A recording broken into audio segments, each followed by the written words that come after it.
आप सभी को नमस्कार। आइए सुनते हैं महर्षि पतंजलि द्वारा ब्रह्म राक्षस को ज्ञान दिए जाने और उस ब्रह्म राक्षस के द्वारा आदि शंकराचार्य जी के गुरु श्री गोविंद भगवत पाद जी को शिष्य बनाए जाने की रोचक कहानी। साथ ही हम जानेंगे राजा भर्तृहरि और राजा विक्रमादित्य के भाई विद्वान वररुचि की कहानी, क्योंकि ये सभी श्री गोविंद भगवत पाद जी के ही पुत्र माने जाते हैं।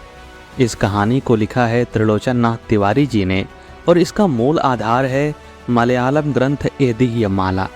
तो आइए प्रारंभ करते हैं। महर्षि पतंजलि को शेषनाग का अवतार माना जाता है, इसीलिए उन्हें सामान्य से कुछ अधिक ही क्रोध आता था।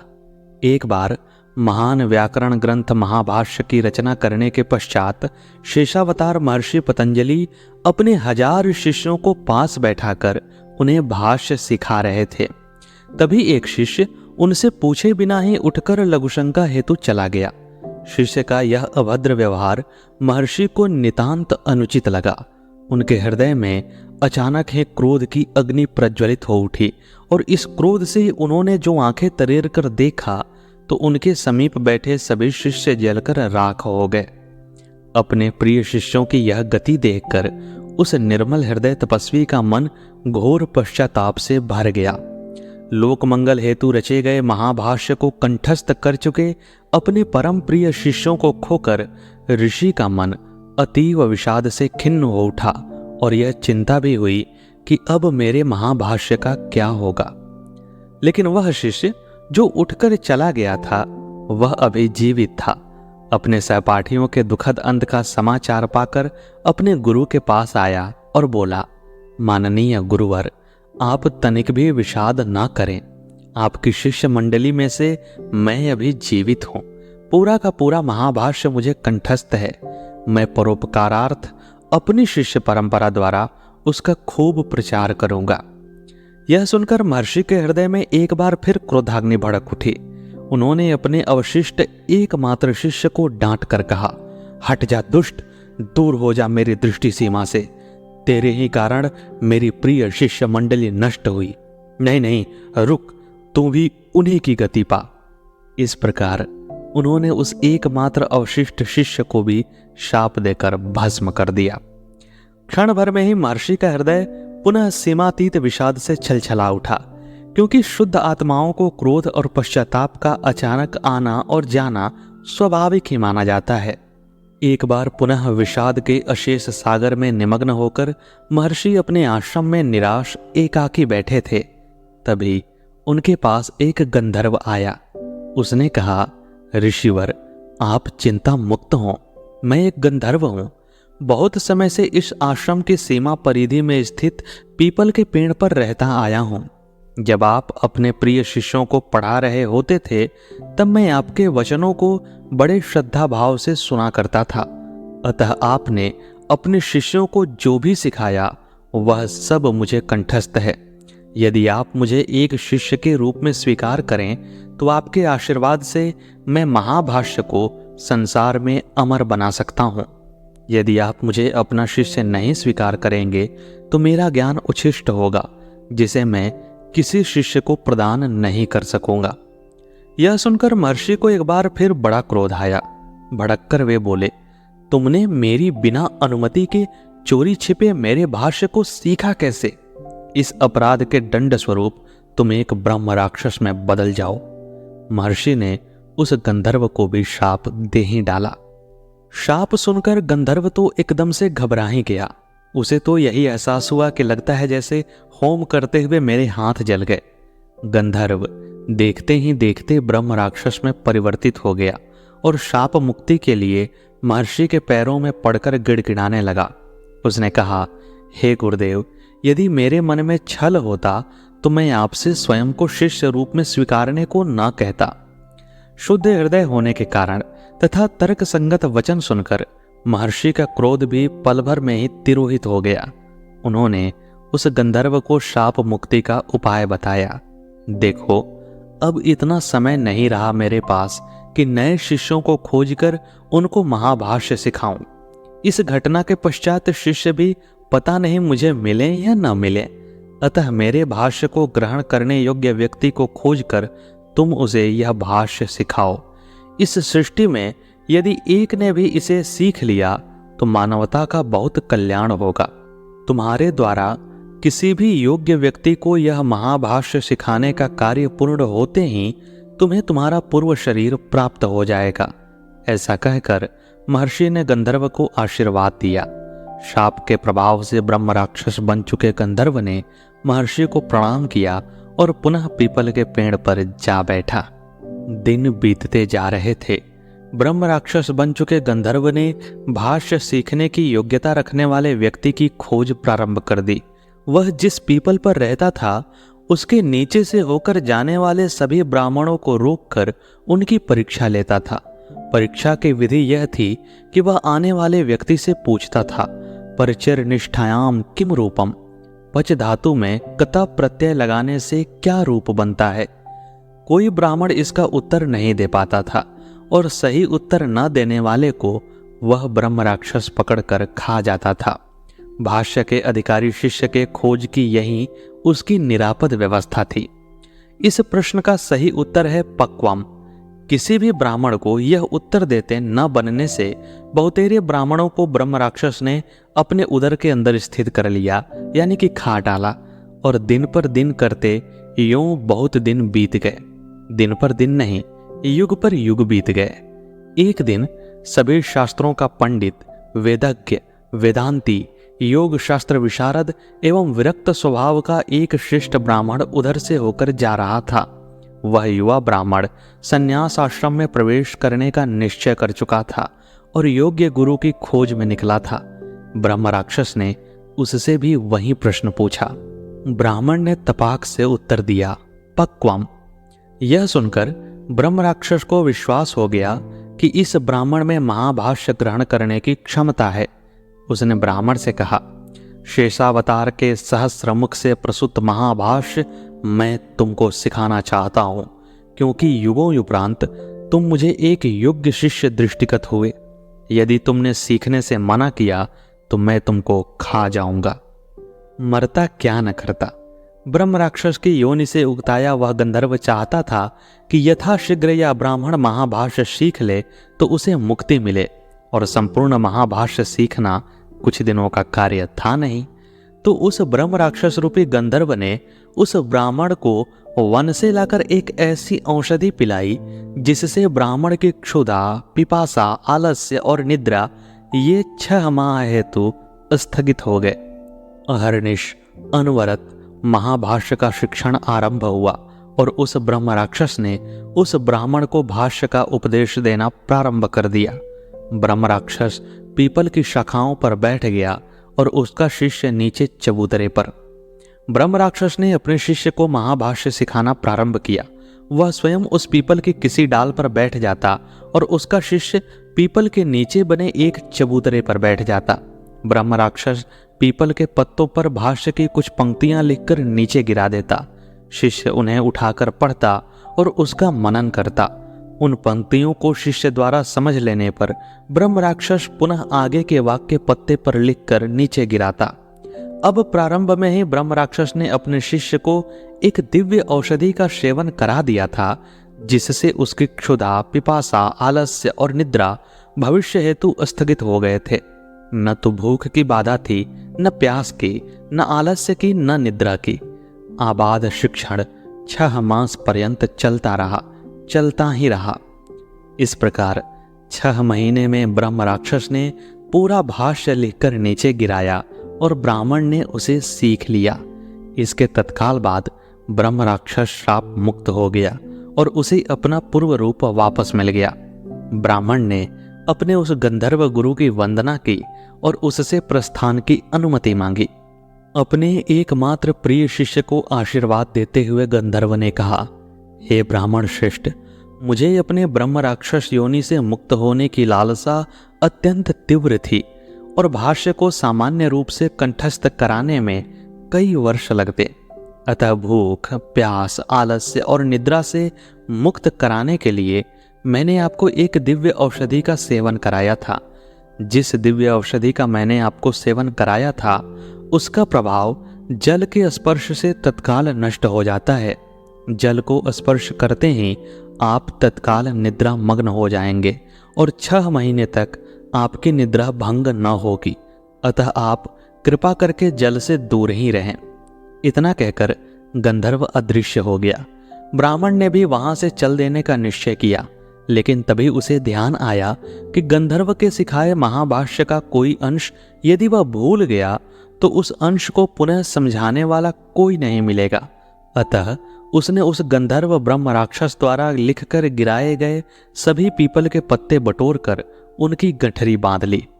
बहुत से स्थानों से विचरते हुए वह ब्राह्मण एक दिन नदी के किनारे पहुंचा। नदी पार करने के लिए नाव, बेड़ा या अन्य कोई साधन उस स्थान पर उपलब्ध नहीं था। नदी उथली थी और संकरी थी। लोग उसमें उतरकर पैदल ही उसे पार कर रहे थे। ब्राह्मण ने सोचा कि मैं भी क्षण भर में उसे पार कर लूंगा। उसे गंधर्व की चेतावनी स्मरण में ना रही। नदी में उतरने से पहले ही उसने गठरी कछार भूमि पर रखी और मुंह धोने के लिए अंजलि में जल भरना चाहा। जल स्पर्श होते ही उस पर प्रगाढ़ निद्रा छा गई और वह वहीं गिर पड़ा। दोस्तों, अगर आपको हमारी कहानियां पसंद आती हैं तो इस वीडियो को लाइक करके हमारे चैनल को सब्सक्राइब अवश्य कीजिएगा। इसमें आपका तो 2 से 3 सेकंड का समय लगेगा, लेकिन हमारा चैनल इससे जीवंत बना रहेगा और सनातन के लिए किया गया हमारा प्रयास अधिक लोगों तक पहुंच सकेगा। तो हम आपसे इतनी अपेक्षा तो कर ही सकते हैं। अब आइए कहानी पर वापस लौटते हैं। नदी में स्नान कर रही एक अति सुंदर शूद्र कन्या ने जब उसे गिरते देखा तो उसके पास दौड़ी चली आई। ब्राह्मण को देखकर वह समझ गई कि वह नींद में है, मूर्छित नहीं है। फिर भी किसी ब्राह्मण को यूं नदी किनारे सोते छोड़ना उसे उचित नहीं लगा और उसने अपनी एक दासी को घर भेजकर 4 दासों को बुलवाया, जो उस ब्राह्मण को सावधानी पूर्वक उठाकर शूद्र सुंदरी के घर ले गए। उस बाला ने एक बड़े साफ सुथरे हवा एवं प्रकाश से परिपूर्ण कक्ष में पलंग पर बिस्तर बिछाकर ब्राह्मण को उस पर लेटाया। यह बाला उस जंगल प्रदेश पर शासन करने वाले एक शूद्र राजा की कन्या थी, जिसका भवन उसी नदी के तट पर था। वह कन्या न केवल अतीव सुंदरी थी, बल्कि सुशील, सुशिक्षित, विदुषी एवं विनयशील भी थी। अभिजात कुल में जन्मी किसी भी युवती को शोभा देने वाले सभी गुण उसमें विद्यमान थे।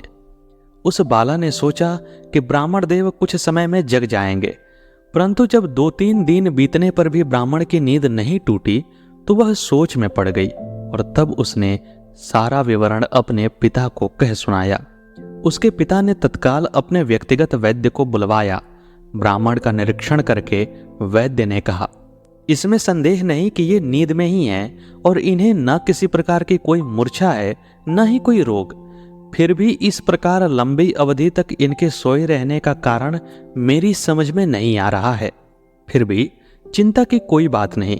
यदि ये अब भी नहीं उठ रहे तो इन्हें हर रोज 3 बार अन्न लेप यानी कि अन्न को पीसकर शरीर भर में उसका लेप लगाना चाहिए।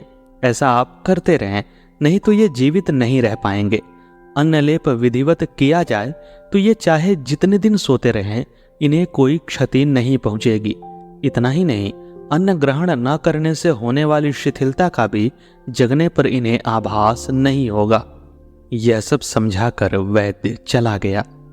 ब्राह्मण के प्राणों की रक्षा के लिए अपनी पुत्री के सिवा और किसी को नियुक्त करना ठीक नहीं होगा, यूं विचार कर शूद्र राजा ने उसे ही ब्राह्मण की शुश्रूषा का भार सौंपा। शूद्र बाला ने भी यही सोचा कि ब्राह्मण की रक्षा उसके सिवा और किसी से न हो सकेगी। इसलिए जब उसे इस आशय की आज्ञा अपने पिता से मिली तो वह भी अत्यंत प्रसन्न हो गई। वह बड़ी निष्ठा एवं लगन से दिन में 3 बार ब्राह्मण पर अन्न का लेप लगाती और अन्य सभी प्रकार से उसकी सेवा करती रही। 6 महीने बीतने पर ब्राह्मण की नींद खुली। सबसे पहले उसे अपनी गठरी की ही याद आई, जिसमें उसने ब्रह्म राक्षस द्वारा लिखे गए पीपल के पत्तों को संभाल कर रखा था। इसलिए उठते ही ब्राह्मण नदी की ओर भागा। खोजने पर उसे गठरी वहीं पड़ी हुई मिल गई, जहां उसने 6 महीने पहले उसे रखा था, किंतु एक गाय उसमें मुंह मार रही थी। गाय को हटाकर जब ब्राह्मण ने गठरी को टटोल कर देखा तो उसने पाया कि गाय ने कुछ एक पत्ते खा लिए हैं। उसका मन विषाद से भर गया, पर खोई हुई वस्तु के लिए अशुभ बहाने में लाभ नहीं जानकर उसने बचे हुए पत्तों को समेटकर यथाक्रम रखा। इतने में ब्राह्मण को खोजते हुए उस शूद्र बाला द्वारा भेजे गए 2 सेवक भी वहां आ पहुंचे। ब्राह्मण ने उनसे पूछा कि यह गाय किसकी है, तो उन्होंने उत्तर दिया, यह हमारे स्वामी की ही गाय है। ब्राह्मण अपनी गठरी लिए पुनः शूद्र राजा के भवन में गया और तब शूद्र कन्या ने उसका यथोचित सत्कार करके आसन पर बैठाया। फिर दोनों में देर तक वार्तालाप हुआ, जिससे शूद्र कन्या को ब्राह्मण के इतने दिनों तक सोते रहने का रहस्य मालूम हुआ और ब्राह्मण को भी शूद्र कन्या की स्थिति, उसके गुणों तथा उसके द्वारा अपने प्राणों की रक्षा के लिए किए गए प्रयासों के बारे में सब बातें जानने को मिली। इससे दोनों में एक दूसरे के प्रति स्नेह एवं सम्मान की भावना उपजी। ब्राह्मण के कहे अनुसार शूद्र कन्या ने पीपल के पत्तों को खाने वाली गाय को पकड़कर एक विशेष बाड़े में रखवाया। ब्राह्मण उस रात उस बाड़े के पास ही सोया। चूंकि शूद्र कन्या ने वहां भी उसकी सुविधा के सभी साधन जुटा दिए, इसलिए रात को कोई कष्ट नहीं हुआ। प्रातः उठकर ब्राह्मण ने जब बाड़े का निरीक्षण किया तो उसे पीपल के सभी पत्ते गाय द्वारा किए गोबर में पड़े हुए मिले। इन्हें श्रद्धापूर्वक उठाकर और धो पोंछकर ब्राह्मण ने उसका निरीक्षण किया। बाकी पत्तों के साथ रखकर मिलान करके देखने पर उसे हर्ष हुआ कि एक भी पत्ता न तो नष्ट हुआ था न ही खोया था। ये पत्ते इतने महीनों मुरझाए बगैर रहे तथा गाय द्वारा खाए जाने पर भी नष्ट नहीं हुए।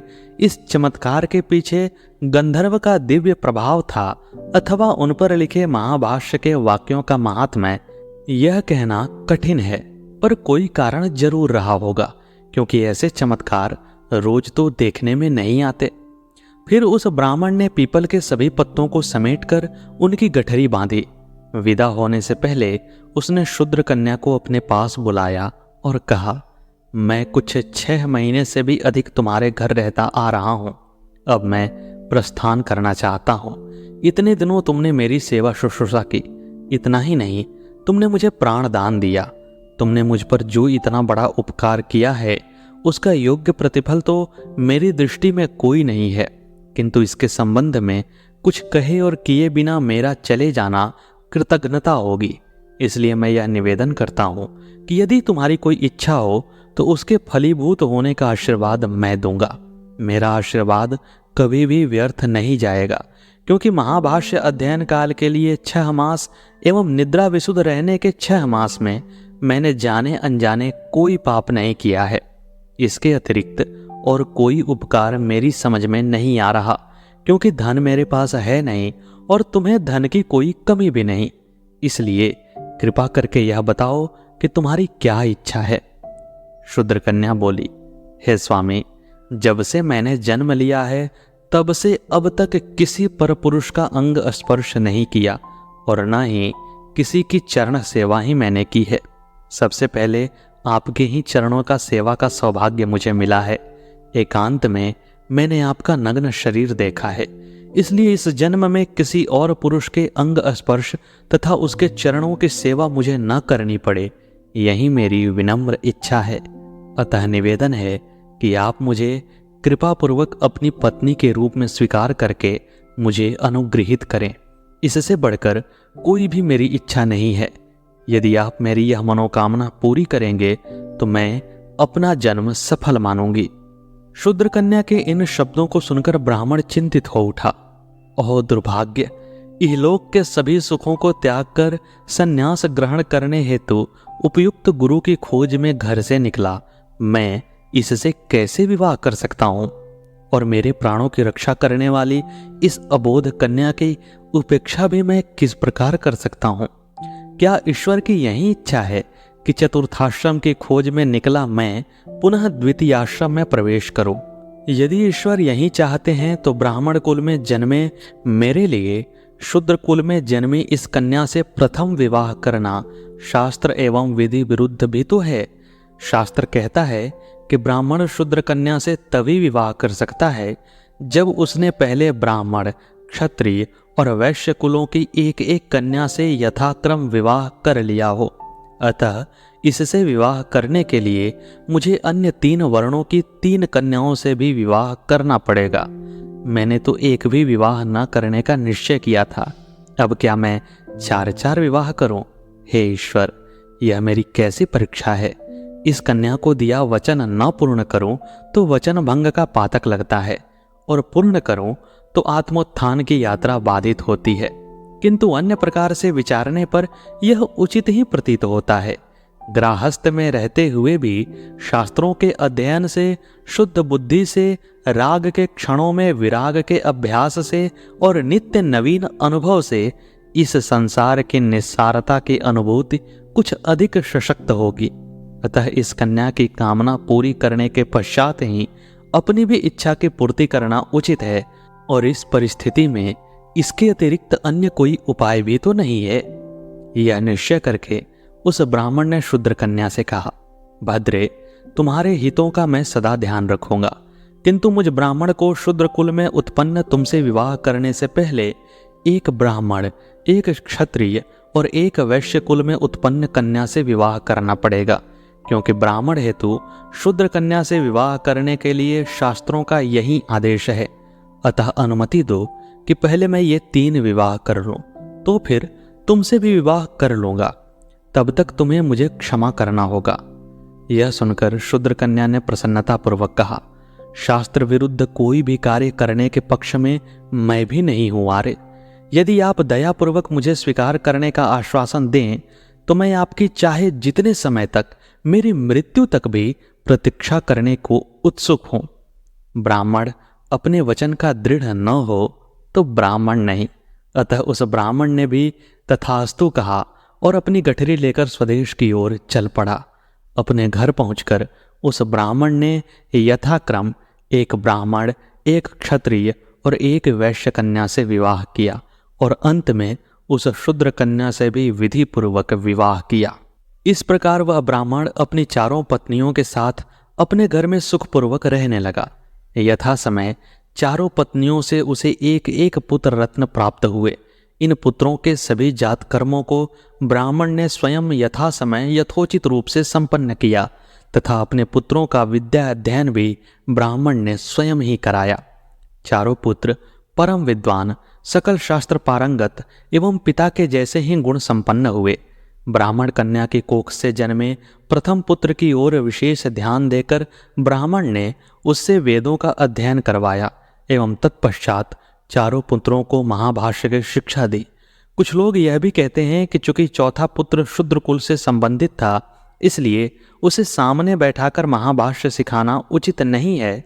ऐसा सोचकर ब्राह्मण ने उसे एक तिरस्करणी या पर्दा के पीछे बैठाकर महाभाष्य सिखाया, और ब्राह्मण ने उस पुत्र से यह वचन भी लिया कि वह शूद्र कुल उत्पन्न वेदज्ञाहीन व्यक्तियों में महाभाष्य का प्रचार नहीं करेगा। इस प्रकार जब 4 पुत्र योग्य एवं सुशिक्षित एवं युवा हो गए, तब ब्राह्मण गृह त्याग करके कई स्थलों का भ्रमण करते हुए अंत में श्री गौड़ पादाचार्य से संन्यास ग्रहण करके ब्रह्म एवं ध्यान करते हुए बदरी आश्रम में रहने लगा। ऐसे बहुत कम लोग होंगे जिन्होंने केरल के जगत प्रसिद्ध आदि शंकराचार्य के गुरु श्री गोविंद स्वामी के बारे में नहीं सुना होगा। इसलिए इस ब्राह्मण श्रेष्ठ के संबंध में केवल यह कहना पर्याप्त होगा कि योगेश्वर श्री गोविंद स्वामी स्वयं यही ब्राह्मण थे। इतना कहने के बाद इस ब्राह्मण की योग्यता एवं सिद्धि के विषय में अन्य कुछ और कहने की भी आवश्यकता नहीं रहती। इस ब्राह्मण की 4 पत्नियों से जन्मे 4 पुत्रों में से प्रथम ब्राह्मण पत्नी के संतान थे वररुचि, क्षत्रिय पत्नी के संतान थे विश्वविख्यात महाराजा विक्रमादित्य, वैश्य पत्नी के संतान थे विक्रमादित्य के महामंत्री भट्टी, और शूद्र पत्नी के संतान थे महाविद्वान भर्तृहरि। कथा बहुत ही अधिक लंबी हो रही है, इसलिए इस कथा को यहीं पर समाप्त करते हैं और विद्वान ब्राह्मण वररुचि की कहानी हम भाग में प्रस्तुत करेंगे। तब तक के लिए आप अपना साथ बनाए रखिए, और यह प्रस्तुति आपको कैसी लगी कमेंट बॉक्स में अवश्य बताइए। मिलते हैं अगले वीडियो में, तब तक के लिए नमस्कार।